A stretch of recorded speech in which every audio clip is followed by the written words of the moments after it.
Hi friends, welcome to my channel Lakshmiraj cooking and vlogs. ఈరోజైతే ఒక sweet item చేయబోతున్నాను. ఏంటంటే గర్జలు ఫ్రెండ్స్. దానిని ఒక హాఫ్ కేజీ గోధుమ పిండి ఇంకా ఒక హాఫ్ కేజీ మైదా పిండితో తయారు చేస్తున్నాను.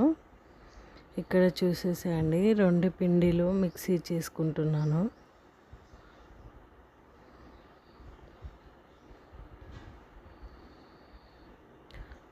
మైదా ఎందుకు వాడుతున్నానంటే కొద్దిగా పైన క్రిస్పీగా వస్తుందని మైదా పిండి కూడా వాడుతున్నాను ఫ్రెండ్స్.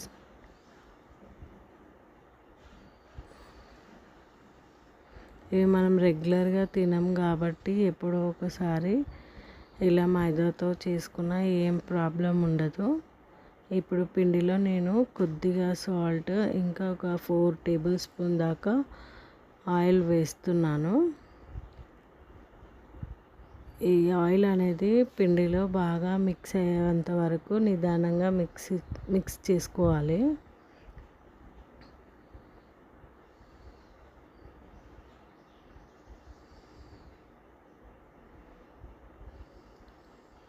ఇక్కడ చూసారా, పిండిని అంతా బాగా మిక్స్ చేశాను.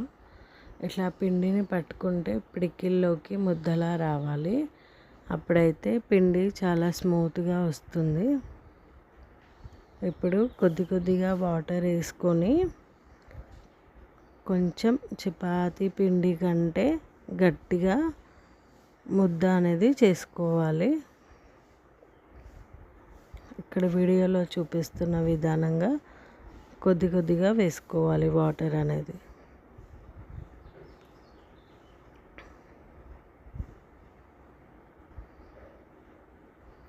చూసారు కదా పిండి ముద్ద అనేది ఎలా వచ్చిందో.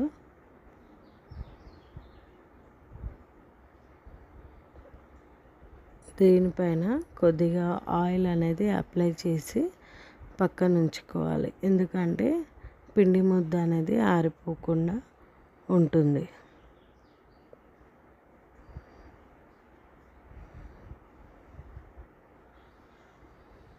ఇప్పుడు లోపల స్టఫింగ్ కోసం రెడీ చేద్దాం. ఇక్కడ నేనైతే ఒక పెద్ద గ్లాస్ పుట్నాల పప్పునైతే తీసుకున్నాను. ఇంకా స్వీట్ కోసం ఇక్కడ నేనైతే షుగర్ వాడుతున్నాను. షుగర్ అనేది 3/4 గ్లాస్ దాకా తీసుకున్నాను. ఇంకా ఇందులోకి కొబ్బరి పొడి కూడా యాడ్ చేస్తాను ఫ్రెండ్స్ నెక్స్ట్.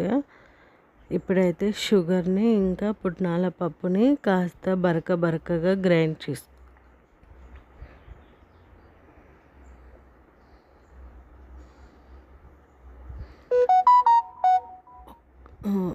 కొంచెం ఒక తిప్పారంటే అయిపోతుంది.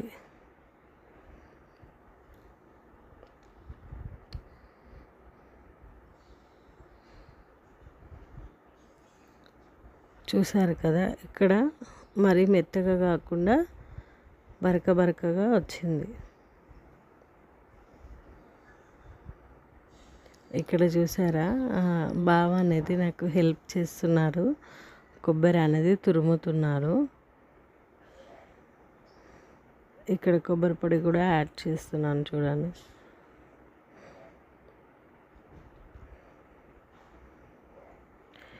ఒక 4-5 ఇలాచీలని దంచి వేసుకుంటున్నాను. ఫ్లేవర్ అనేది కొద్దిగా బాగుంటుంది. ఈ మూడింటిని బాగా మిక్స్ చేసుకోవాలి. ఇప్పుడు పూరి అంత సైజు పిండి ముద్దలను చేసుకుంటున్నాను.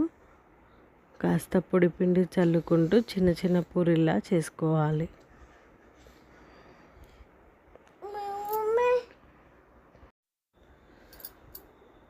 ఇక్కడ వీడియోలో చూపిస్తున్న విధానంగా పూరి అనేది కొంచెం మందంగా చేసుకోవాలి. నా దగ్గర గర్జలు చేసే మిషన్ ఉంది ఫ్రెండ్స్, దాన్నే వాడుతున్నాను. దీంతో అయితే ఎంత చక్కగా వస్తుంది తెలుసా, అన్నీ ఒకే విధంగా బాగా నీట్గా కనిపిస్తాయి. మరియు చిన్న కాకుండా పెద్ద కాకుండా మంచిగా మీడియంగా వస్తాయి ఫ్రెండ్స్ దీంతోనే. ఇక్కడ స్టఫింగ్ అనేది నేను 2 టేబుల్ స్పూన్లు యాడ్ చేస్తున్నాను.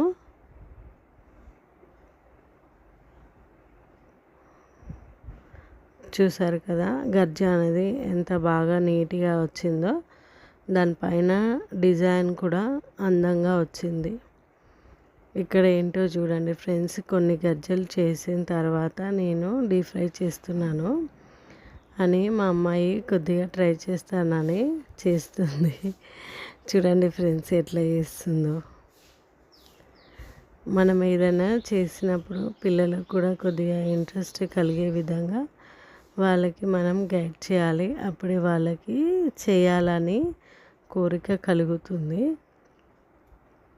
నాకైతే ఎవరి హెల్ప్ లేకున్నా కానీ మా కూతురు ఇంకా మా బావ ఏ పనిలో అయినా చక్కగా హెల్ప్ చేస్తారు ఫ్రెండ్స్.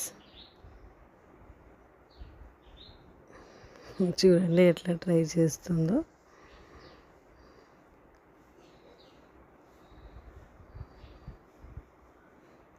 మీ పిల్లలు కూడా ఇలా హెల్ప్ చేస్తారా? నాకు కామెంట్ బాక్స్లో కామెంట్ చేయండి ఫ్రెండ్స్. వీడు చూడండి ఫ్రెండ్స్, మా చిన్నోడు తగ్గేదేలే అన్నట్టుగా ట్రై చేస్తుండు వాళ్ళ అక్కకి పోటీగా. ఇక్కడ డీప్ ఫ్రైకి అయితే ఆయిల్ అనేది పెట్టేశాను.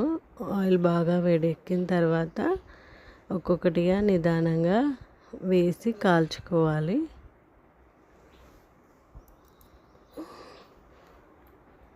ఈ గజ్జికాయలు అనేది చేయడం నిదానమైన పని, ఇంకా డీప్ ఫ్రై చేయడం అయితే ఈజీ ఫ్రెండ్స్.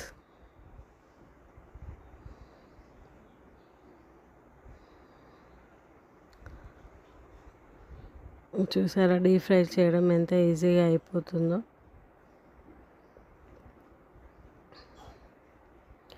ఇప్పుడైతే ఒక విషయం చెప్పాలని అనుకుంటున్నాను ఫ్రెండ్స్. ఈ గజ్జికాయలు చేయడానికి కారణం మా బావనే. ఏవైనా పిండి వంటలు చేశాననుకో ఇవి చేయమని అడుగుతాడు, ఎందుకంటే తనకి గజ్జలు అంటే చాలా ఇష్టము. అందుకని పిండి వంటలు ఎప్పుడు చేసినా కానీ ఇవి చేయాలని చూస్తాను.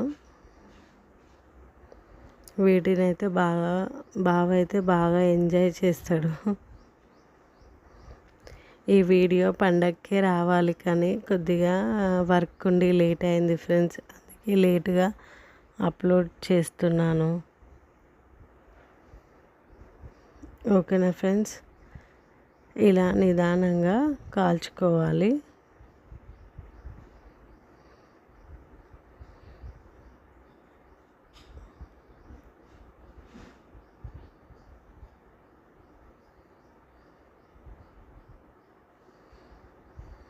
చూసారా ఎంత ఫాస్ట్గా అయిపోతుందో ఫ్రై చేయడం అనేది.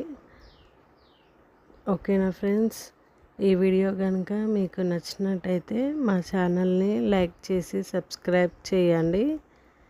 ఓకేనా ఫ్రెండ్స్, బాయ్ మరి.